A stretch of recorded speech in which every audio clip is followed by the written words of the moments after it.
Guys, bali nga ho, ay may bago na naman akong aalagaan. Napaka-cute at napakaganda nga pala nila.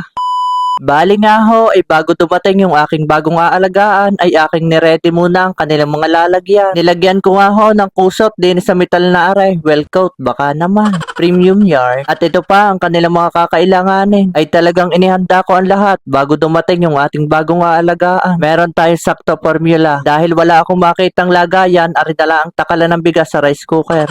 At kutsarita ni Dayo. At hindi mawawala aring syringe na aray. At bumili na rin ako ng whistle para pang recall nila. Alam kong kanina pa kayo nagtataka kung para saan na rin mga aray. Ay inyong tapusin ang bidyong aray ng inyong maintindihan at maunawaan kung para saan ng mga iyan. Dahil nga ho, malayo pa ang banggagalingan ng ating bagong aalagaan ay galing pa sa San Pascual eh. Kaya nga ho, ay aking imi-meet up na lang din sa bayan. Sana ho, ay door to door ay baka magkanliligaw pa din ay husay na. Kaya ho, nag-request sila na kung pwede ay sa 7-Eleven na lang kami magtagpuan. Kaya naman ako yagyag na paparao. Kahit sila ay nasa biyahe palaang ay ako'y pumunta na din sa bayan. Ayaw na ayaw kung ako'y malilate at pag-iintayin ko sila ay nakakahiya naman. Sila pa yung galing sa malayaw tapos sila pa yung mauna din ay di nakakahiya. Nakakatuwa nga lang ho at kadaling kausap ng owner. Napakabilis ng aming transaksyon, kakoy aking kukuhanin na at nagkasundo na din kami sa presyo. Maya-maya nga ay tumawag na sila, nasa bandang Bakaw na daw. Medyo malapit na sila kaya sobrang excited na ako makita yung bago kong aalagaan. At habang wala pa nga sila ay pumasok muna ako din sa 7-Eleven at talaga namang pagkakaba na sa labas. Eme-emeng may bibilhin ay magpapalamig lang naman din sa loob.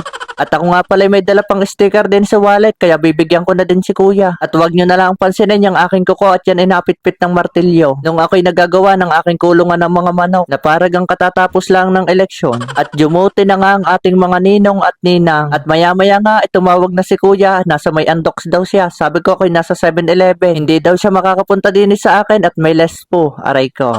Ala okay lang yan kuya at susunduin kita riyan. At sa wakas ay makikita na ninyo ang ating bagong aalagaan. Ay talagang salamat sa iyo kuya at talaga namang kahit malayaw ay iyong itiniliver din sa akin. Hayaan mo at aalagaan ko ng maayos ang mga ibon na ito. Guys, bali nga ho, African lovebirds ang ating aalagaan. At ito yung tinatawag na Alps 2. At napakaganda nga ho ng mga inakay na ito ay talaga namang sulit na sulit. Ito nga pala ho ay ihahan feed ko. Sa mga hindi ho nakakaalam ay ako na ho magpapakain mula sa edad na ito hanggang lumaki na. Dahil gusto ko silang lumaking maamo, mabait at gusto ko hong matrain sila at ma-pre-flight ko din ho sa labas. Ako ho ay nakapag-alaga na din dati ng African lovebirds kaya hindi na bago sa akin ang pag-aalaga ng garne. Nilagyan ko lang ho ng ilaw diyan at kakaunti pa nga ho ang balahibo. Wala ho dining available na kulay dilaw na ilaw kaya aring puti na laang. At least hindi yan galing sa ladya. Ang inalagaan ko ho dating African lovebirds ay yung Alps 1. At ito naman ho bagong aalagaan ko ay Alps 2. Areho, tipapakita ko sa inyo, yan ho ang una kong alaga, yan ho yung Alps 1. Nung binili ko ho yung mga iyan ay ang edad ay 5 days old, 7 at 10 days old. As in wala pa hong kabala, balahibo, pikit pa yung isa.